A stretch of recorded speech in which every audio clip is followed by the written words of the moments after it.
President Trump has responded. He has just released a video. This is a White House video from the Oval Office. This was not in the pool. There were not reporters in the room. This is a White House video, but it is in response to the impeachment vote, and we want to play it for you on Special Report.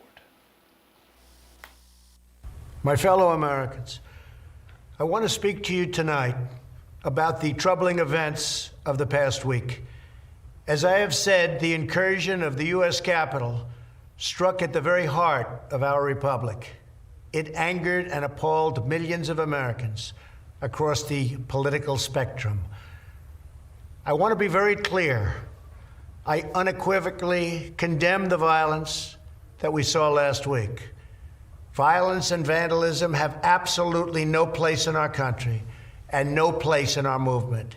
Making America great again has always been about defending the rule of law, supporting the men and women of law enforcement, and upholding our nation's most sacred traditions and values. Mob violence goes against everything I believe in and everything our movement stands for. No true supporter of mine could ever endorse political violence. No true supporter of mine could ever disrespect law enforcement or our great American flag. No true supporter of mine could ever threaten or harass their fellow Americans. If you do any of these things, you are not supporting our movement, you are attacking it, and you are attacking our country. We cannot tolerate it. Tragically, over the course of the past year, made so difficult because of COVID-19, we have seen political violence spiral out of control. We have seen too many riots, too many mobs, too many acts of intimidation and destruction. It must stop. Whether you are on the right or on the left, a Democrat or a Republican, there is never a justification for violence. No excuses, no exceptions. America is a nation of laws. Those who engaged in the attacks last week will be brought to justice. Now I am asking everyone who has ever believed in our agenda to be thinking of ways to ease tensions, calm tempers, and help to promote peace in our country. There has been reporting that additional demonstrations are being planned in the coming days, both here in Washington and across the country. I have been briefed by the U.S. Secret Service on the potential threats. Every American deserves to have their voice heard in a respectful and peaceful way. That is your First Amendment right.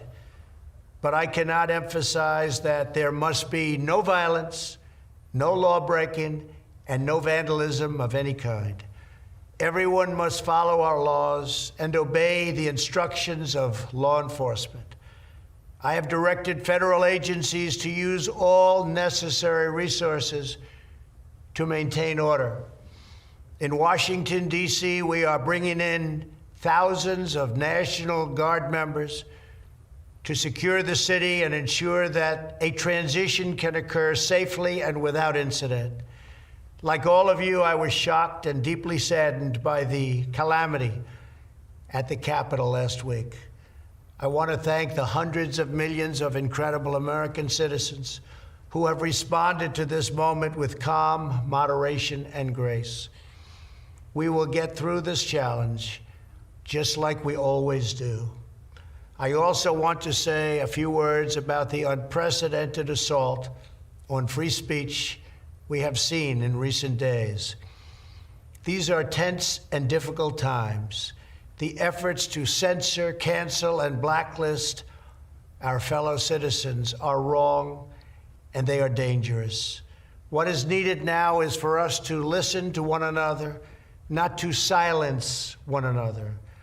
All of us can choose by our actions to rise above the rancor and find common ground and shared purpose. We must focus on advancing the interests of the whole nation, delivering the miracle vaccines, defeating the pandemic, rebuilding the economy, protecting our national security, and upholding the rule of law. Today, I am calling on all Americans to overcome the passions of the moment and join together as one American people. Let us choose to move forward united for the good of our families, our communities, and our country. Thank you, God bless you, and God bless America. President Donald Trump in the Oval Office with a message. Again, a White House video we just received, playing for you here on Special Report. Chief White House Correspondent John Roberts, live on the North Lawn with reaction. Good evening, John. It's the longest response we've heard, and obviously the message the president wanted to get out tonight.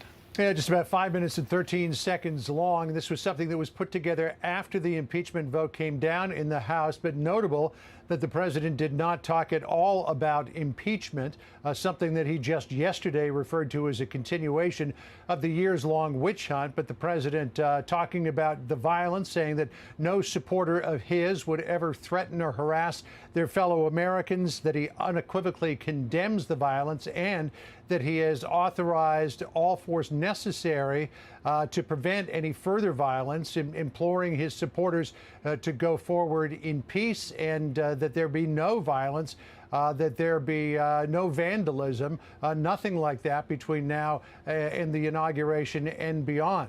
The question now is, Brett, where do we go in terms of impeachment? Will there be a trial in the Senate? As was pointed out earlier, Senator Mitch McConnell has said that there's no time to do it before the inauguration of Joe Biden.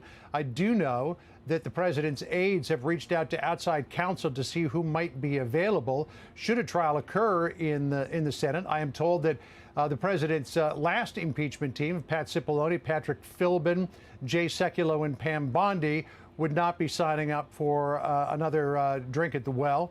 Other outside counsel, I'm told, has politely declined as well. It is possible that Rudy Giuliani, maybe a constitutional expert named John Eastman, and potentially Alan Dershowitz could be involved if this one goes to trial in the Senate. But the big question is whether it ever gets there, because the White House aides told me today that if this doesn't happen quickly, then the momentum for a trial becomes less and less.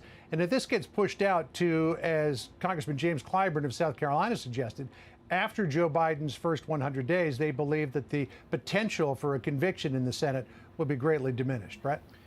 John, it's pretty stark, the difference between the speech he delivered last Wednesday on the Mall and that message that we heard tonight. And obviously a lot has transpired in between, but it's notable.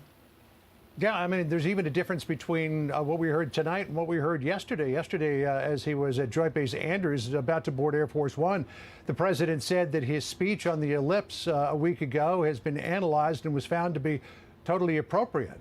I don't think you'd find many people who would agree with that assessment, but the president, he didn't seem quite contrite today. He didn't acknowledge that he had any responsibility for it. As the Minority Leader, Kevin McCarthy, said on the floor of the House, he said that the president does bear some responsibility for it.